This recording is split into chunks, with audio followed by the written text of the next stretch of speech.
तर राज्यातल्या सर्व शेतकऱ्याला सांगू इच्छितो की आणखीन 8, 9 आणि 10 आणखीन 3 दिवसात राज्यामध्ये वातावरणात थोडा बदल राहणार आहे, बदलीचं वातावरण राहणार आहे आणि तुरळक भागात दुपारनंतर 4च्या नंतर पावसाचा परिस्थिती निर्माण होणार आहे. सगळीकडे पडणार नाही. हे अवकाळी पाऊस आहे, मान्सूनपूर्व पाऊस आहे, म्हणून हे विखुरलेल्या स्वरूपात आहे, म्हणून हा अंदाज सर्व शेतकऱ्यांना लक्षात यायचा. मग हे त्याच्यामध्ये नांदेड जिल्हा झालं, विदर्भामध्ये काय विदर्भ, पूर्व विदर्भ, पश्चिम विदर्भ, 6, 5, 11 जिल्ह्यामध्ये वर्धा, नागपूर, भंडारा, गोंदिया, चंद्रपूर, यवतमाळ, वाशिम, हिंगोली, अमरावती, अकोला, बुलढाणा याच्यामध्ये जिल्ह्यामधून 2-4 ठिकाणी 10-20 ठिकाणी असा अवकाळी पाऊस पडणार आहे, सर्वदूर पडणार नाही, म्हणून हा अंदाज त्या विदर्भातल्या शेतकऱ्यांना लक्षात यायचा.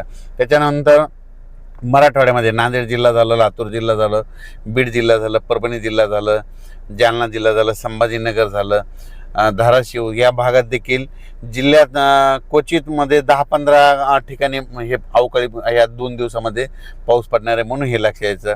पश्चिम महाराष्ट्रात देखील हीच परिस्थिती राहणार आहे आणि उत्तर महाराष्ट्रात देखील तुरळक भागातच विखुरलेल्या स्वरूपाचा हे पाऊस असणार आहे.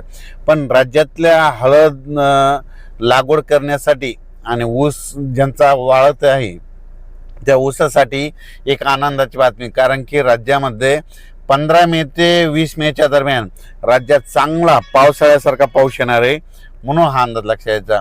म्हणजे पाऊस कसा पडणार आहे, एक कमी दाबाचा पट्टा आहे, त्याचं चक्रीवादळात रूपांतर होईल आणि ते चक्रीवादळ काय होईल, कर्नाटक आणि महाराष्ट्राच्या दोन्ही मधातून जाईल. त्याच्यामुळे काय होईल, महाराष्ट्रामध्ये खूप पावसाळ्यासारखा काही ठिकाणी पाणी साचल, काही ठिकाणी वड्याला देखील पाणी येईल, असा पाऊस काय होणार आहे जवळपास 14 मे ते 21 मेच्या दरम्यान येणार आहे, म्हणून हा अंदाज सर्व शेतकऱ्यांनी लक्षात घ्यायचा.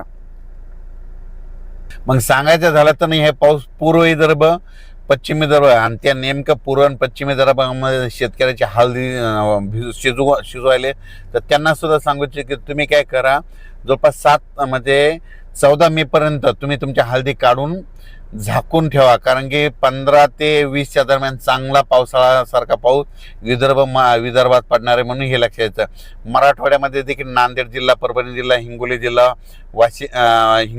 जालना जिल्हा, संभाजीनगर, बीड, धाराशिव ह्या भागात देखील चांगला पावसाळ्यासारखा पाऊस पडणार आहे आणि ऊस शेतकऱ्यासाठी हे जीवदान ठरणार आहे, म्हणून हा अंदाज त्या ऊस शेतकऱ्यांनी लक्षात यायचा. पश्चिम महाराष्ट्रात देखील हे पाऊस खूप पडणार आहे. सातारा, सांगली, सोलापूर, कोल्हापूर, पुणे जिल्ह्याला देखील दिलासा भेटणार आहे. मुंबईला देखील पाऊस पडणार आहे. उत्तर महाराष्ट्राकडे देखील नाशिक जिल्हा, धुळे जिल्हा, नंदुरबार जिल्हा त्या भागात देखील खूप पाऊस पडणार आहे, म्हणून हे अंदाज लक्षात यायचा. म्हणजे सांगायचं झालं तर 14 मे पासूनच काही भागामध्ये थोडी बदल व्हायला सुरुवात होईल. मात्र 17 ते 22चा पाऊस राज्यामध्ये ठिकठिकाणी काही ठिकाणी मुसळधार बी पडेल, काही ठिकाणी रिमझिम पडेल, कुठं सोडून देईल, काही भागात जास्त होईल, त्याच्यामध्ये गारपीट देखील होईल, म्हणून हे अंदाज देखील सर्व शेतकऱ्यांनी लक्षात यायचा. त्याच्यानंतर आता मी इकडे मुख्य तेलंगणाकडे म्हणून तुम्हाला सांगतो, तेलंगणातल्या देखील खूप पाऊस पडणार आहे, म्हणून तेलंगणातल्या शेतकऱ्यांनी अंदाज लक्षात यायचा. कर्नाटककडे भागाच्या बाजूला असल्यामुळं कर्नाटकच्या देखील शेतकऱ्यांनी अंदाज लक्षात यायचा. तुमच्याकडं देखील म्हणजे जवळपास 14 मे ते 22 मेचा पाऊस कर्नाटक आणि तेलंगणा खूप पावसाळ्याच्या पेक्षा जास्त पडणार आहे, म्हणून हे अंदाज लक्षात यायचा. म्हणजे सांगायचं झालं तर कर्नाटक झालं, तेलंगणा झालं, महाराष्ट्रामध्ये जवळपास 14 मे पासून ते 22 मेच्या दरम्यान मान्सून पूर्व पाऊस चांगला पडणार आहे. आणि आजच्यानं तुम्हाला सांगू इच्छितो, पाऊस कंप्लीट 30 दिवस राहिलेला आहे, म्हणून शेतकऱ्यांनी शेतीचे कामे करून घ्या. आणि तुम्हाला सांगतो, मान्सूनसाठी सगळ्यात महत्त्वाची आनंदाची बातमी म्हणजे मान्सूनसाठी जवळपास पोषक वातावरण सगळं तयार झालं आहे. जवळपास ह्या 13 मे ते 17 मेच्या दरम्यान मान्सून अंदमान बेटावर येणार आहे आणि तिथून कंप्लीट 20 दिवसाला कंप्लीट आपल्या महाराष्ट्रामध्ये येतं. म्हणजे 10 दिवस ते 10 दिवस म्हणजे 7 जूनपर्यंत महाराष्ट्रात मान्सून दाखल होऊ शकतो, म्हणून सर्वप्रथम ही शेतकऱ्यासाठी आनंदाची बी. पण 14 मे ते 22 मेच्या दरम्यान राज्यामध्ये हे जे अवकाळी पाऊस येईल त्याच्यामध्ये विजाचं प्रमाण जास्त आहे, म्हणून शेतकऱ्यांनी झाडाखाली थांबू नये, नारळाच्या झाडाखाली उभं राहू नये, आंब्याच्या झाडाखाली थांबू नये, कारण की याच्यामध्ये विजाचं देखील प्रमाण जास्त आहे.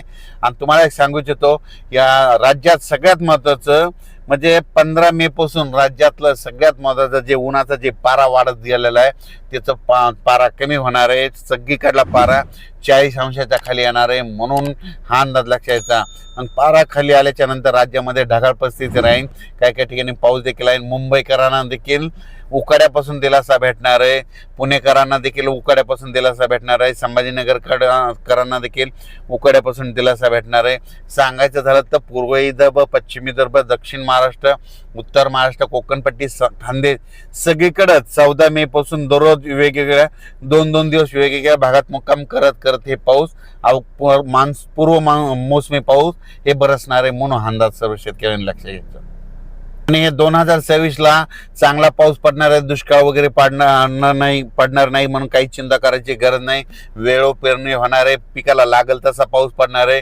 मात्र सप्टेंबर ऑक्टोबर मात्र परतीचा पाऊस मात्र राज्यात धुमाकूळ घालणार आहे, म्हणजे अतिवृष्टी होईल म्हणजे सप्टेंबर ऑक्टोबरमध्ये, म्हणून हे देखील सर्व शेतकऱ्यांनी लक्षात घ्यायचं. परतीचा पाऊस चांगला पडत असल्यामुळं रब्बी चांगलं येणार आहे. सुरुवातीला जेमतेम पाऊस पडत असल्यामुळं खरीप चांगलं येणार आहे. यावर्षी दोन्ही पिकं चांगले येणार आहे, म्हणून शेतकऱ्यासाठी 2026 खूप चांगलं साल राहणार आहे. म्हणून शेताच्या मशागती करा, आपली शेत तयार करा, कारण की राज्यामध्ये सध्या आज म्हणजे 8, 9, 10 पर्यंत विखुरल्या स्वरूपाचा अवकाळी पाऊस येणार आहे. आणि 14 मे ते 22 मेच्या दरम्यान मात्र खूप राज्यात मान्सून पूर्व एक कमी दाबाचा पट्टा जात असल्यामुळे त्याचे चक्रीवादळ रूपांतर होऊन त्या ठिकाणी महाराष्ट्रात चांगला पाऊस पडेल, म्हणून हे अंदाज